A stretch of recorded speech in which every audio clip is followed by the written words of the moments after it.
Hi, this is David Williams. I'm here with Dave Quinn. Dave, can you tell us what part of the country you're located in and a little bit about your background and what you're up to these days? And first of all, good morning. Right. Well, thank you, David. It's great to be on here with you, and I appreciate the opportunity to share.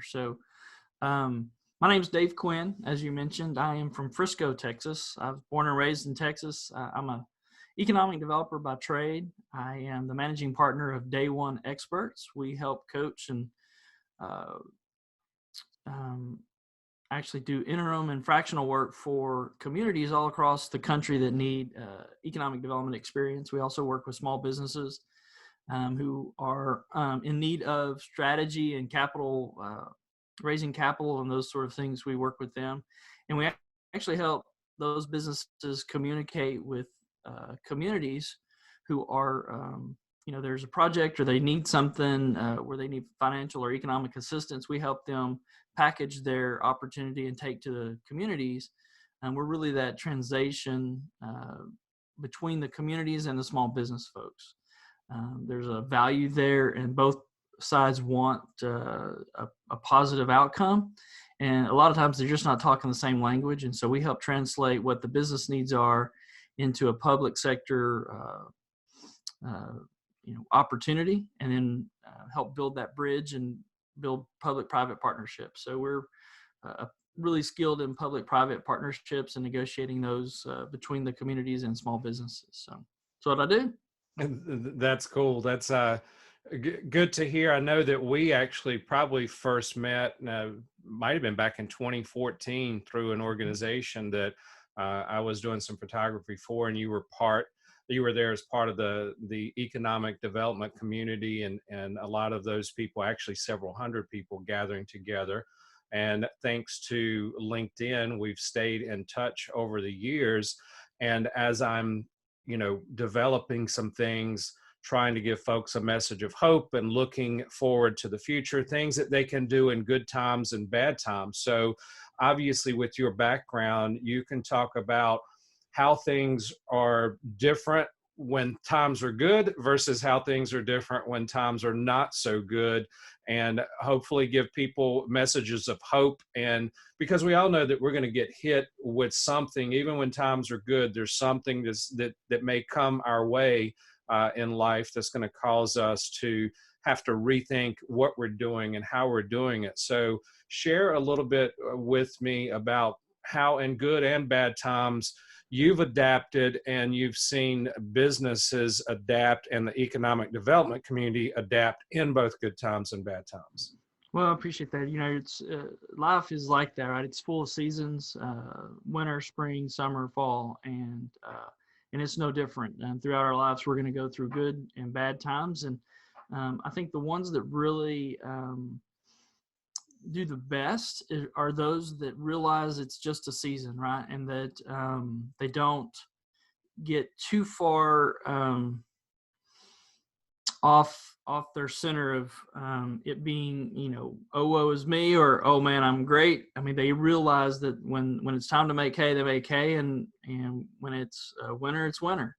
And you really have a vision of where you want to be. There's sorry, my cat's in with us, but so they have a vision for themselves and for their company, and they understand sometimes they're moving really fast toward that vision, and then other times they're not. And then they don't spend a lot of time or waste a lot of time whining or bemoaning, when things aren't great. They just look at what needs to be done that day, and they execute what they can execute. It's kind of that next best step. And then when they can put the metal to the pedal and really get after it, they do. And so that's what I've been able to see. I've worked in small communities and large communities.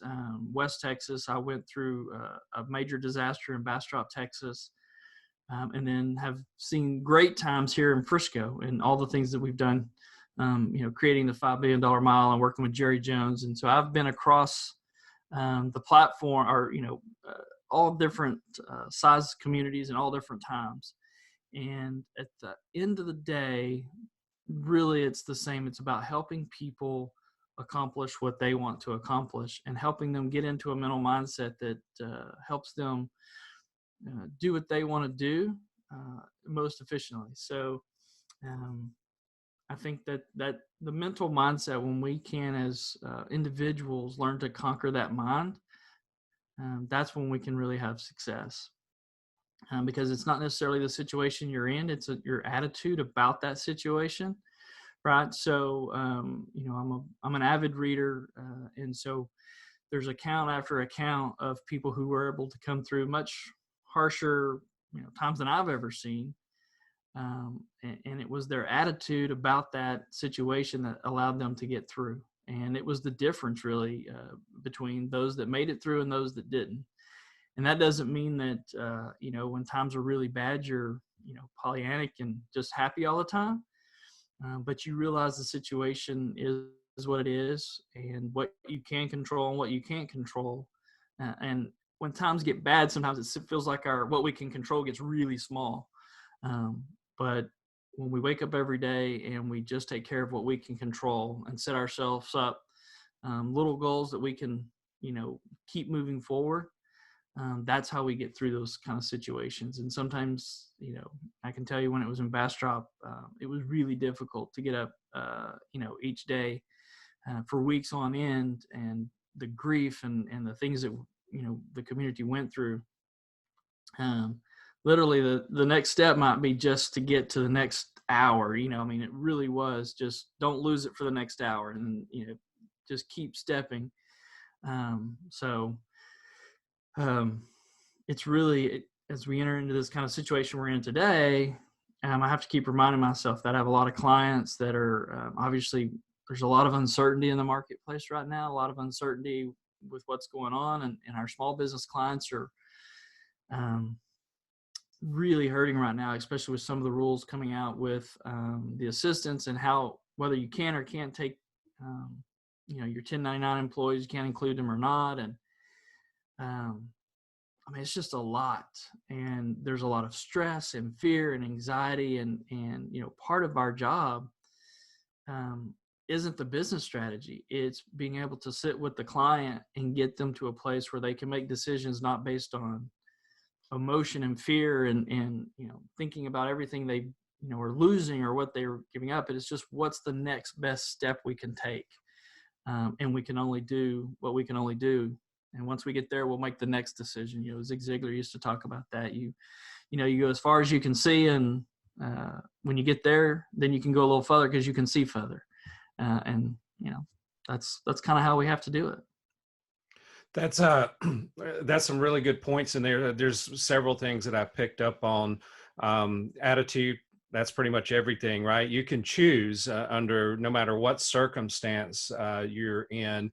You have a choice to choose how you're going to think about it and how you're going to approach it. And obviously, during very difficult times, it takes some thought, to have a good attitude and try to think positive about things when things are not so well. There's a couple of really cool things that I thought you said in there about execution, and you started out day by day, but then there towards the end, when you were talking about the one situation that happened, it was an hour by hour. So I think if we can all take it day by day, which is what I'm trying to do in the current situation that we're in, and thinking a little, down the road, like you should all, think, but pretty much each day just trying to chisel away and get some things done. And so trying to think it and breaking it up day by day, and then executing each day. What do I want to do today? How am I going to execute that?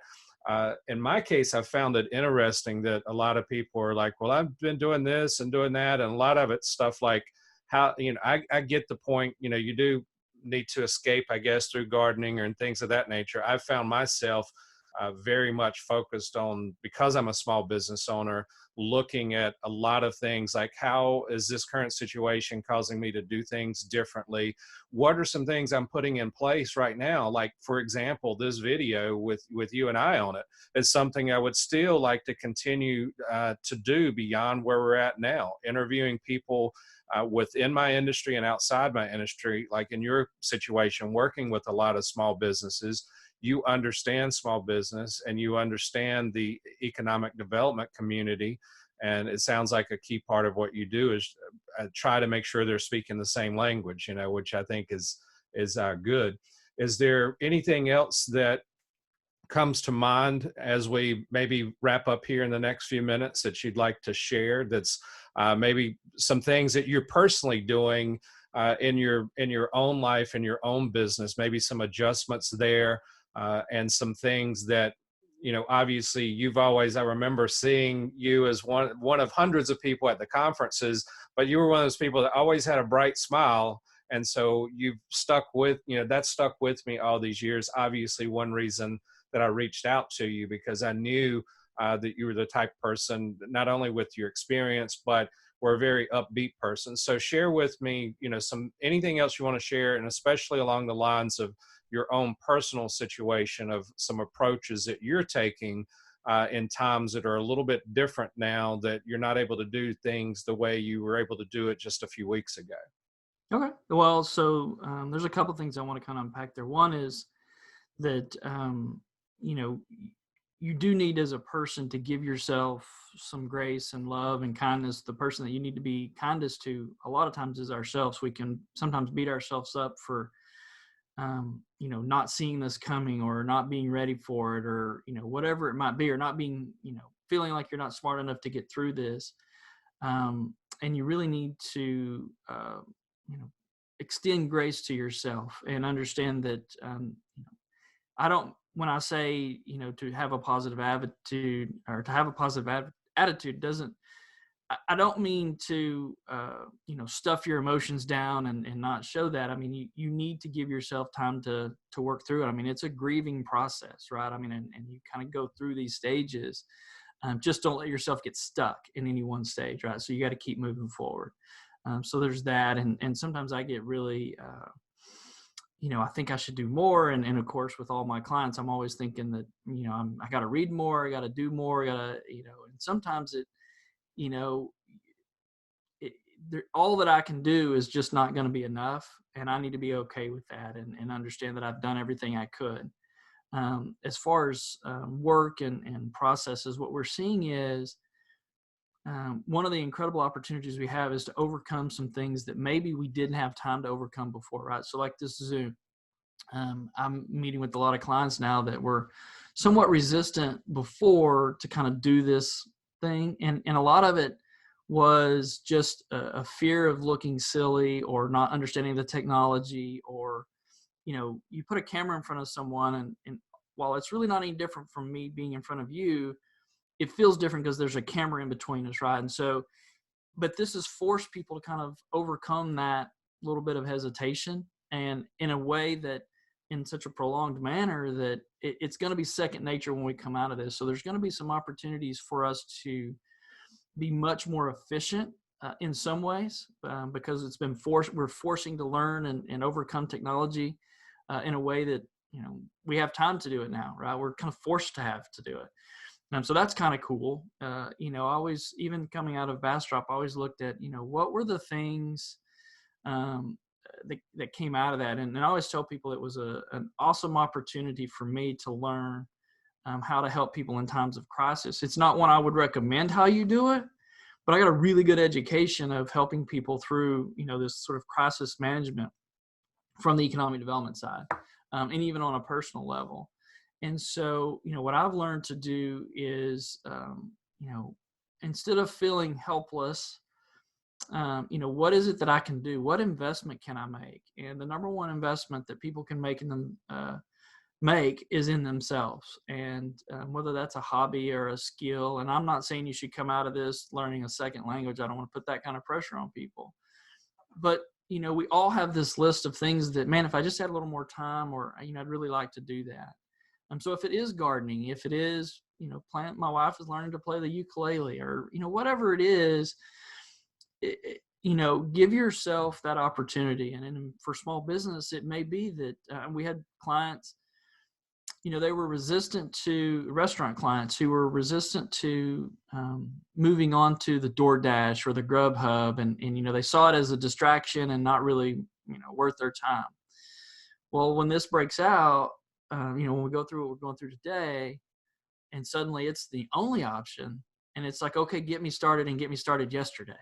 Right. And so they now had to figure out, and they have, it's forced them to rethink how they're set up for, their business is set up, and how do they deliver it this way and efficiently. Before, they just didn't have time or didn't see the importance of that. And so what's going to happen is when we come out of this and their normal restaurant business, if you want to call it normal, who knows what normal is going to be after this? You never know. But when it gets back to, where you can go in and sit down at a restaurant, they're not going to lose the delivery business, right? So now they've basically opened up two different opportunities for themselves where they really were forced to do that. Again, it's not the best way to learn things.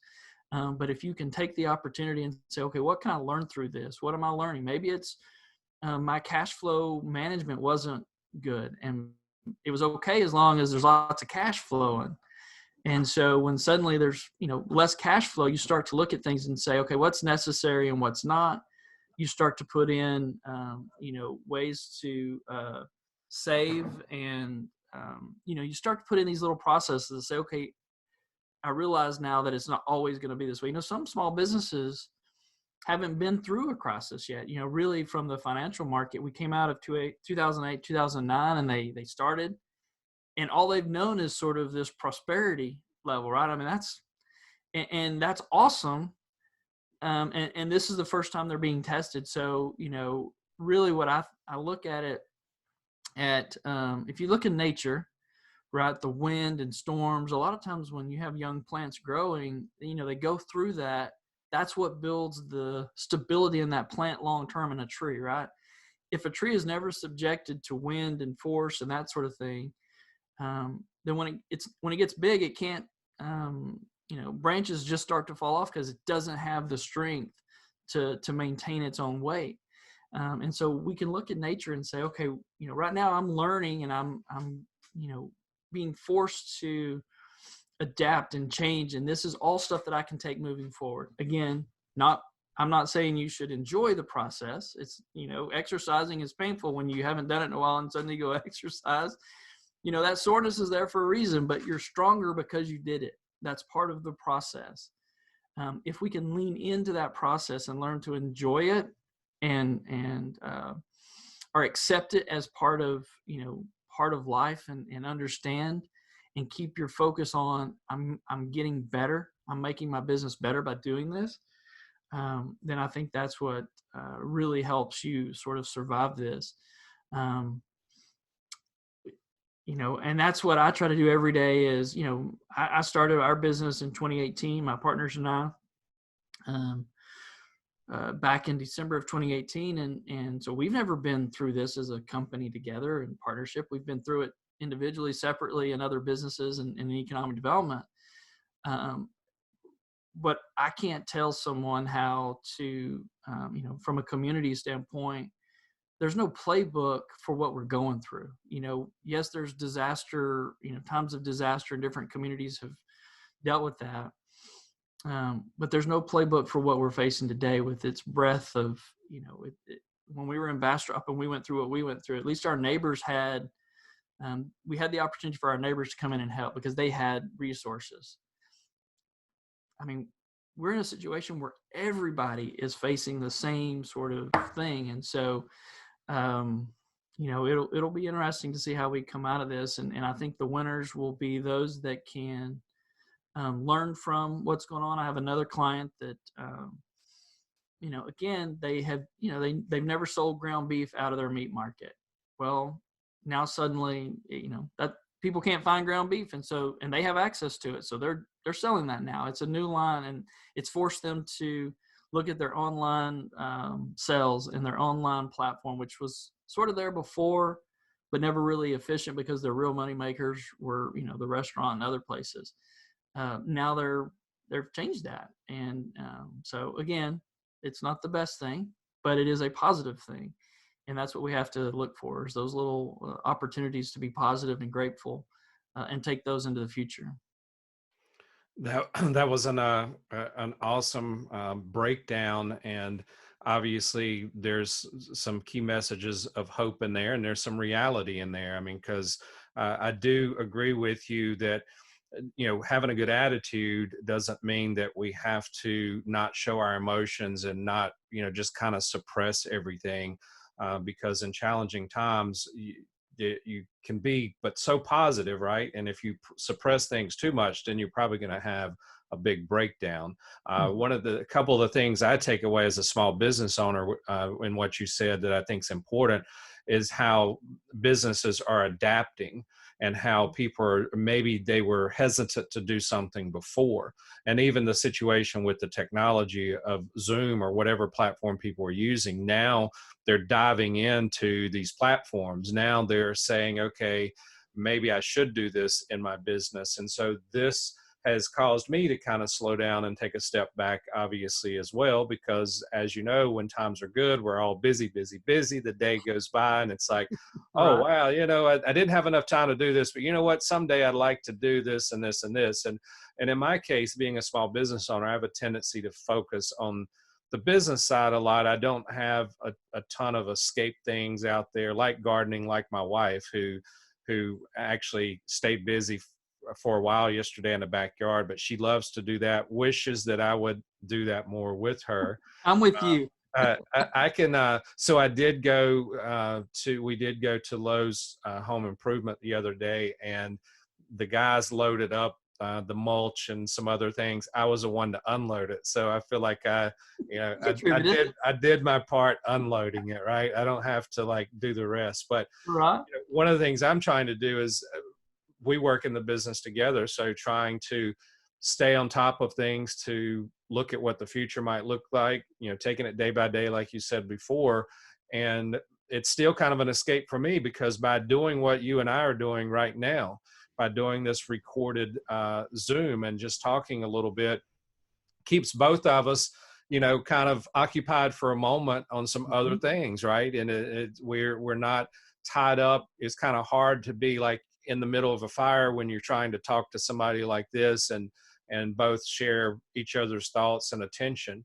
So I think you've covered quite a few things that hopefully those watching are going to pick up on some key points, which is basically some of my takeaways is execute daily, to start each day, even break it down to hour by hour if you have to.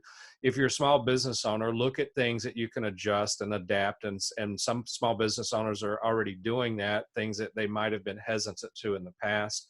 And then obviously trying to have a good attitude as much as possible, understanding that when times are difficult, there's still a certain amount of emotion that you may put your head in the pillow for a moment, but you said something earlier, don't get stuck there. Yeah. So sometimes I think you need a good cry or maybe a stiff drink. But if you have too many stiff drinks, then that's going to put you in a whole nother situation as well. Right. So, don't get stuck in too many stiff drinks. Don't get stuck with your head in the pillow crying too much. But understand we all, have to get away from that. Is there anything else you'd like to add before we close? And then I do have a final question for you, kind of unrelated, about something you've posted on LinkedIn. But before we do that, anything else to add, just to give you another opportunity? Yeah, so I was, as you said, that a small business, you think about, the things that could just make you a little faster to multiply your time. I was thinking about if your escape is gardening, but it's gardening in your business, right? What are the things that, what are the things that you could automate that, you can look back through and think through your process, every day. We have a client and we do this, and then we send this email, and the email is almost exactly the same. So what are the things that you can build into your system now that you have time to think about that, right? You have time to sit down and think about what are the 5 things that, whenever I touch a client, these are the 5 things that happen, and you start to build a workflow. and you start to automate some of those pieces. So when we come out of this, it's going to be like you're going to be able to 10x your time, because now you're not having to sit down and type the email and say, okay, I've just taken your pictures, here's the proofs, because you've already done that. Whether you use whatever CRM you use, being able to set these workflows and this automation in place is really hard to do when you're running 100 miles an hour.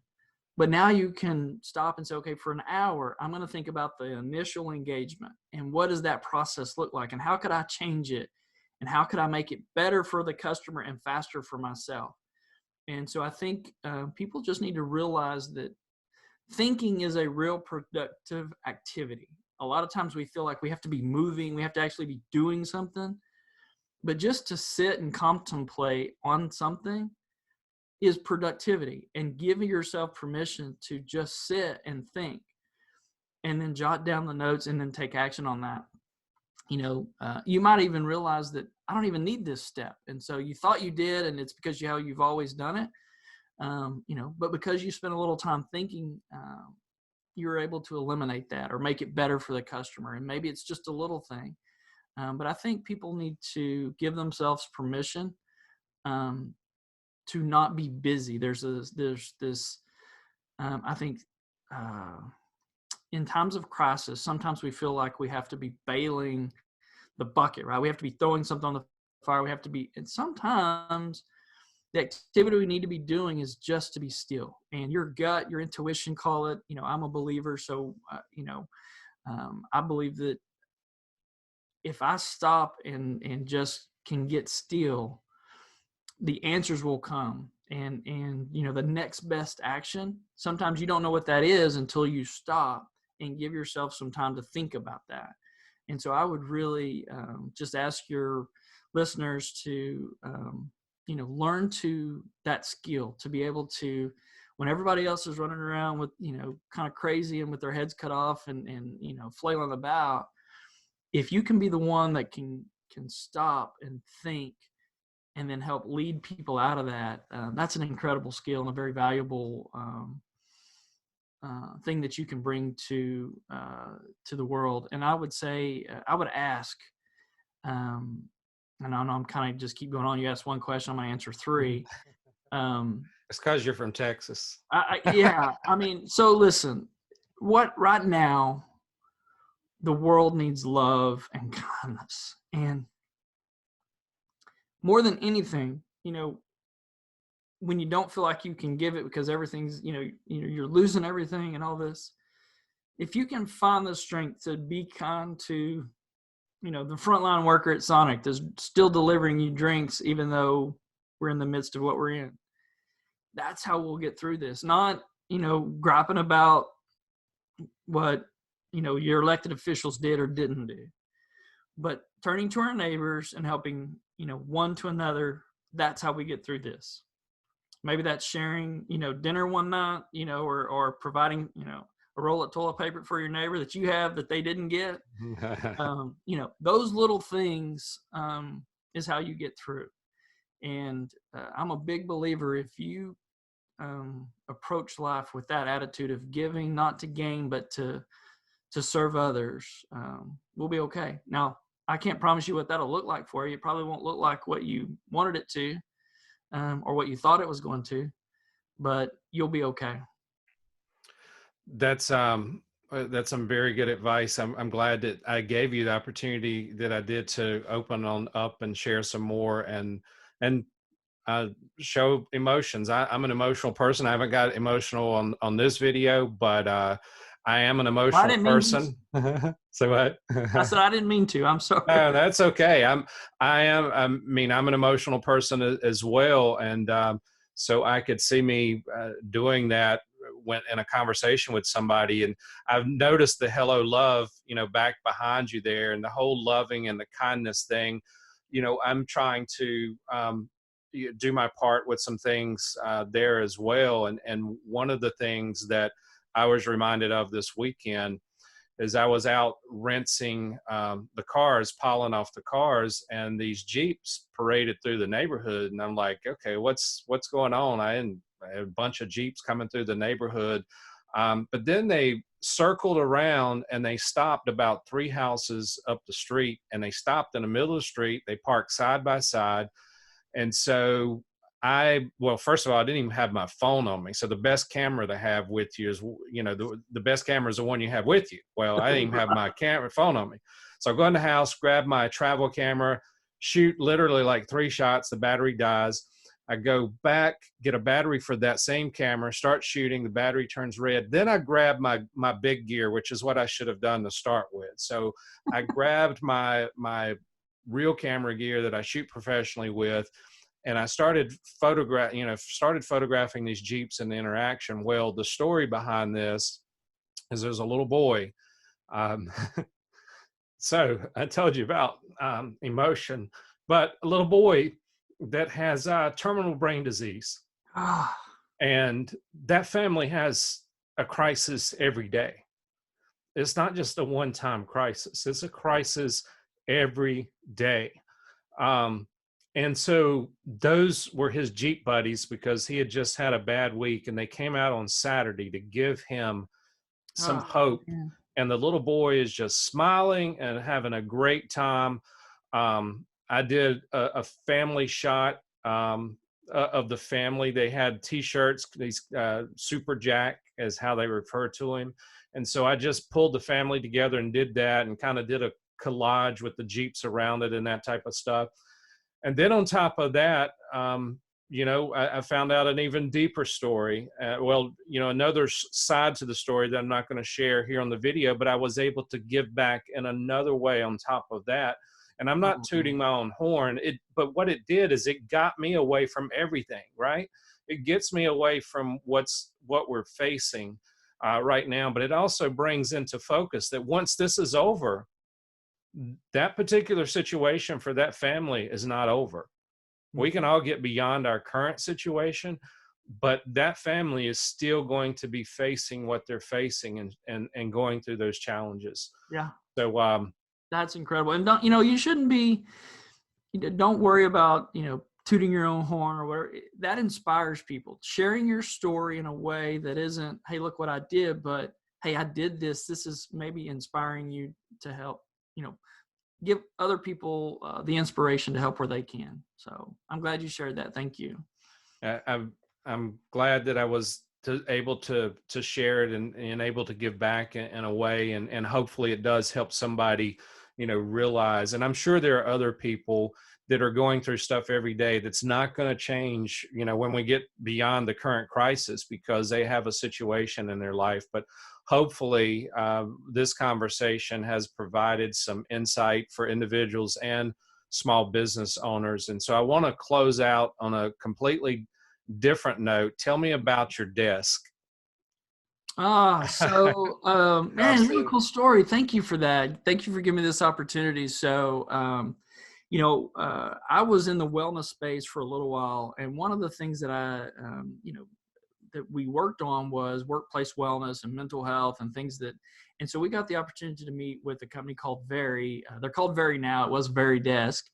But they got their start by building a stand-up desk. One of the owners had trouble, with his back, and he couldn't find a desk that worked, so he would have to stand, and he was cardboard. And anyway, they created this whole business, and now they have this incredible line of products and are a really great company from a culture standpoint. I got to know them, behind the scenes, some of their staff, not obviously the owners, but so I posted on social media. People were, talking about what's their home office look like. And my wife works from home as well. So she claimed the actual office.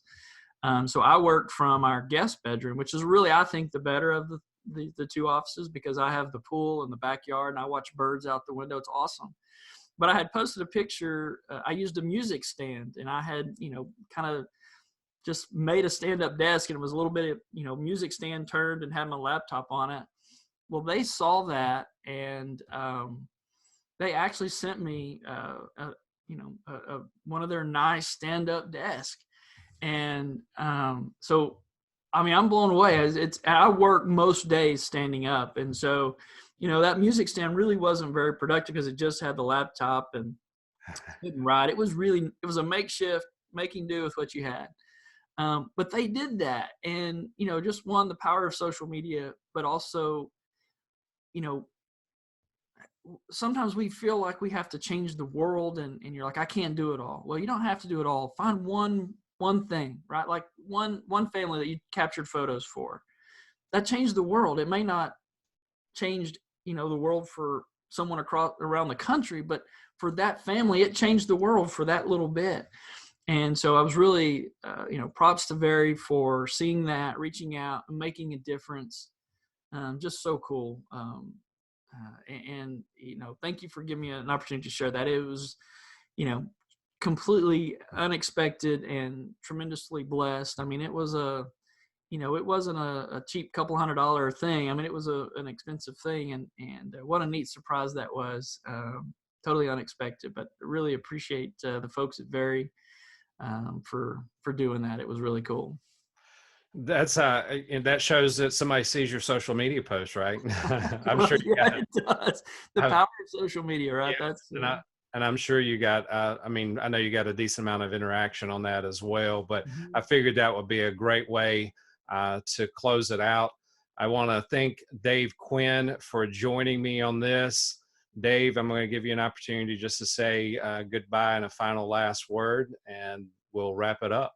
All right, David. Hey, well, thank you for this opportunity. It's been my pleasure. I love talking to you, man, and really appreciate what you're doing and the greater good that's going to come from this, because there will always be people that need to hear the message. And so thank you for giving me the opportunity.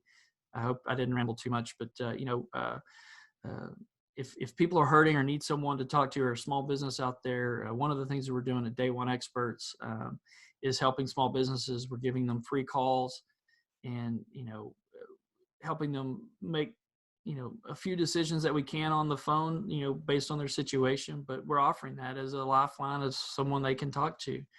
And so d1experts.com, the letter D, the number one, experts.com, you can visit that. And I'm always available if someone is hurting or needing something, and they don't feel like they have anybody they can reach out to. Happy to talk to them. Connect with me on social media, on LinkedIn, any of my social. It's all Dave Quinn 247, at Dave Quinn 247. Man, we can't do it alone, and there's no shame in reaching out and saying, "Hey, I need some help." And it may be just a 5-minute conversation or phone call, but sometimes that's what gets you to the next step, right? So thank you for this, David. I really appreciate it. Thanks, Dave. All right, man. See ya. So, okay. Whoops.